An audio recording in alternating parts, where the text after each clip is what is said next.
Hey guys, Youngblood Fantasy 91 here, and I have a special guest with me. Please introduce yourself. Hello, it's me, the Timewolf here, coming to you for basically the first time on YouTube.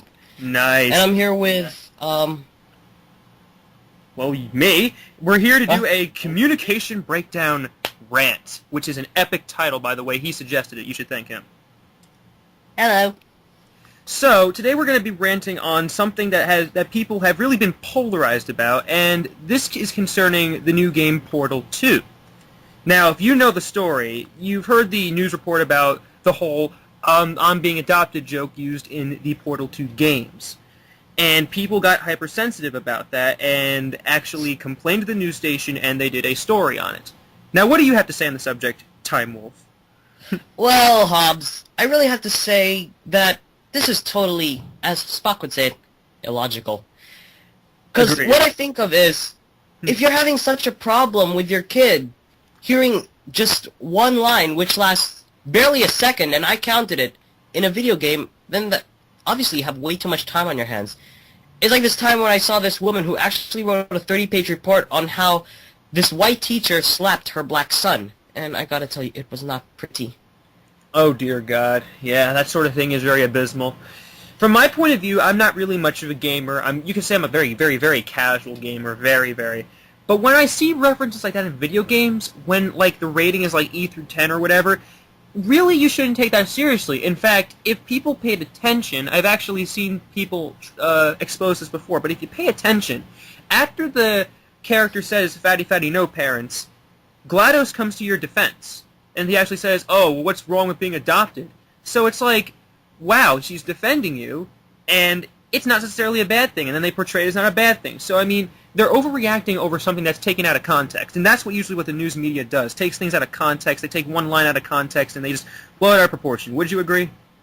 Yes. Oh, and by the way, you are adopted, but just play with me on this one. Yes, I'm adopted. Oh my God. It's horrible. Ugh. Alright, back on topic before we derail ourselves. Yeah, exactly. But you see, here's the thing. I mean, video games do this all the time. They always have very edgy things.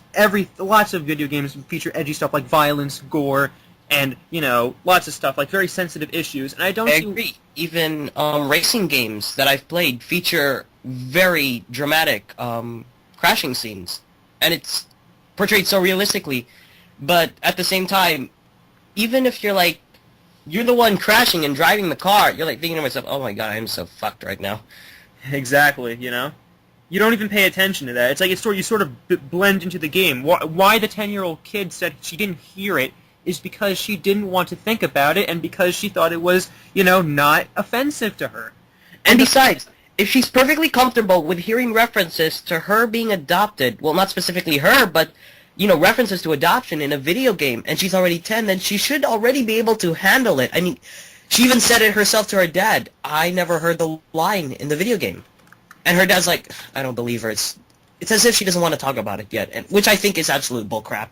It's just an excuse the parents use to, like, try to find reasons why it sucks. He's like, oh, she's uncomfortable about it, and the kid would probably say, if you ask the kid, she'd be like, oh, I thought it was funny, or oh, I thought it was just part of the game, or exactly, because, you know, Portal is known for having quirky and almost cruel dialogue, but its cruelness is also its main quirks. Exactly. I mean, if there weren't any cruel and witty lines inside Portal, you wouldn't have GLaDOS being the #1 video game villain of all time. Of course, exactly. I mean, they're considered culturally relevant. Excuse me, I pronounced that wrong. But it's relevant. Okay.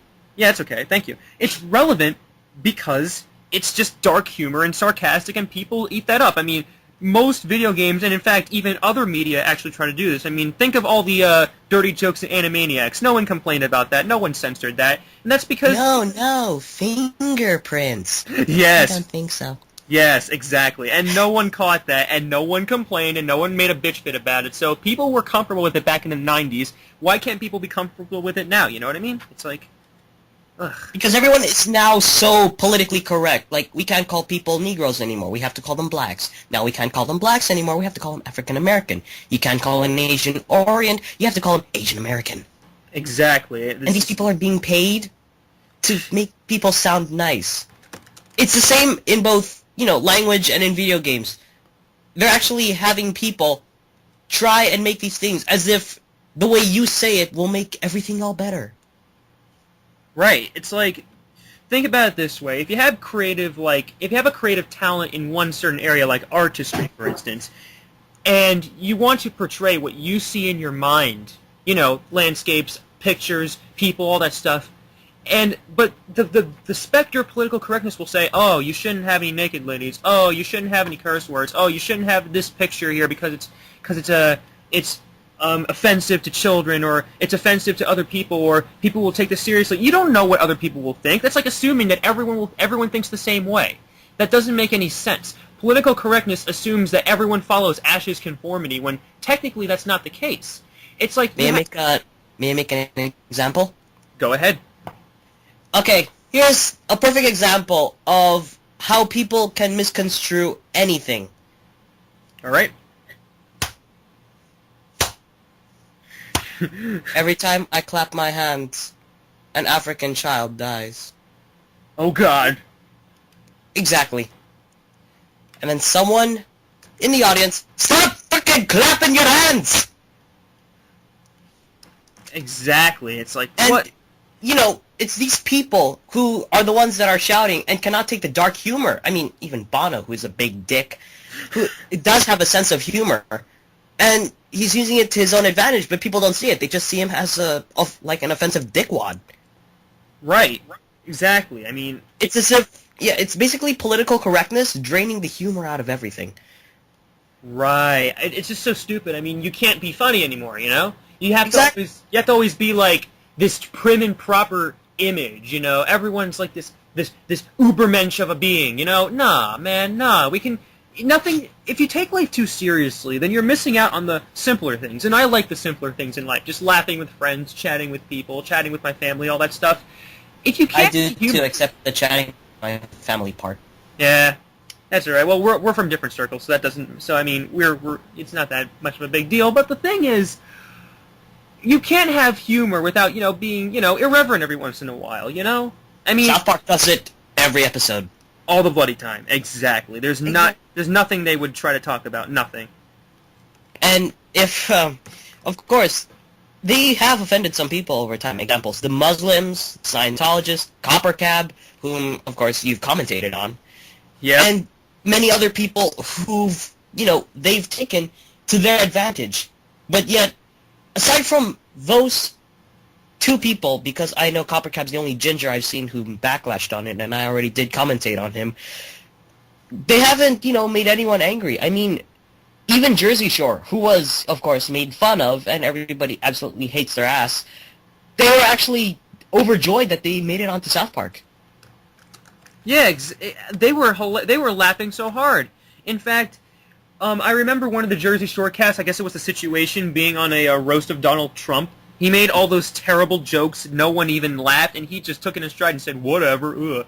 I mean, I guess he's still a douchebag, but at least he just took things like, not too seriously, People should take a page out of the book of the internet and not take things too seriously, because, there are certain things in life that'll just, they'll just be irreverent, that'll not be fair, and, make references like that, especially in video games, and, it's just a part of the humor, it's part of the psyche that we are all involved in. I mean, remember when Beavis and Butthead was on the air? I mean, people complained. I remember seeing on the DVD special features, people saved letters from children from elementary schools who complained about how Beavis and Butthead are ruining their lives. When I think that the kids half the kids probably didn't even know who they were, and the teacher forced them to write these letters to Mike Judge and to the creators and to like the animators and everything. So what you're saying is the kids aren't the ones complaining; it's actually the teachers, and they're using the kids to convey their message to them. Exactly. It's the adults who have a problem, and they're like, children, you are forced to write these letters, and it's like, no. If I was a kid in that class, I'd probably be like, why are we writing this? And the teacher would be like, shut up and write your damn paper. If I were in that classroom, I would go like this. Yeah, fire, yeah, fire, fire, yeah. Oh, see, that was the comment that drove me over the edge, stuff, the fire comment. I have mental schizophrenia still. No, it's okay.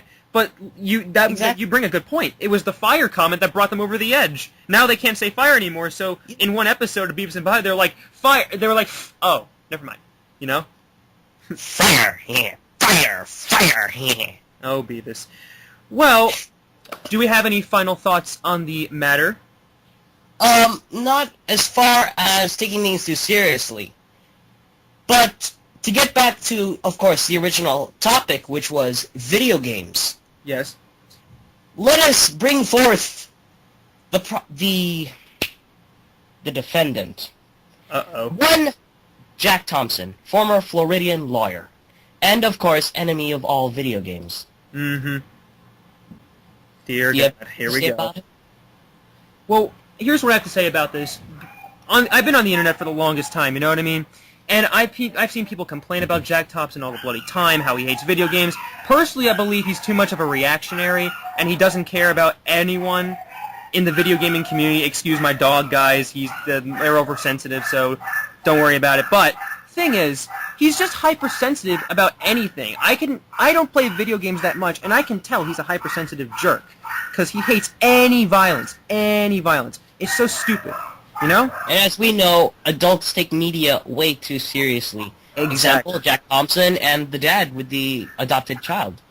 All right, yeah, exactly. Don't you see the correlation here? It's so stupid. In fact, they even did a follow-up report about the backlash they received, about how they got so many letters from gamers about asking what was the point of this. I would have been, if I was a very involved gamer, I would have sent them an email saying, what was the point of that? The point of that was there was nothing to point out. You just I'm not even an experienced gamer, and I still would have sent them a letter saying, what was basically the relevancy of this? Yeah, exactly. It doesn't make any shred of goddamn sense. So overall, I can classify this as blowing it out of proportion, which is a classic thing the media does. A classic thing. You know? And you've seen it all the time, as I've understand, Hobbs. Oh, exactly. All the bloody time. Fox News always does that crap. MSNBC always does that crap, too. They blow things out of proportion to the other side, and of course, Fox News never ceases to mention about how video games are ruining children, how how the new consoles are ruining everybody's minds, how they're making this into the new lost generation. That's just bogus crap, you know? And it's always conservatives that say these things, never the Democrats. Yeah, I guess it's because they're more comfortable with saying that, but I'm not really political. Though I will say this, the conservatives are a very reactionary group. I will say that, but I do not affiliate with either the conservative or liberal side, to be honest. Yeah, it's alright. So, we've talked about this for a long time. Do you have any final thoughts on the whole thing? I just have to say this. To the father, if you're actually willing to write to your news station about a tiny insignificant line in a huge storyline of a game, which is basically just hours taken up by solving puzzles and getting out of rooms, and with only little bits of it, full of dialogue, just to advance the plot along, and you're complaining about one tiny insignificant line that's been a running gag from the first Portal game. What's your relevancy in today's media world? And my final thoughts about the whole thing is, if the media wishes to blow anything out of proportion, then they can take any shooter game and they're going to make a big deal about it, saying it's wasting children's minds. It's stupid, okay? It's a video game. Just wait till Call of Duty 3 comes out, man. They're going to have backlash out the butthole. It's going to be a field day, I'll tell you that much. It's going to be every single news station just crowding and saying, oh, they said this, and someone shot someone in the face. Oh, my God, you know? I hate those type of reactionaries. Well, anyway, I guess that's all we have to say about the issue. This has been our very first communication breakdown rant. I'm Youngblood Fantasy 91. And I'm the Timewolf, a.k.a. Train Sugar 53. And keep fab, everyone. And I'll see you all on the brighter later. Good night, everybody. Night.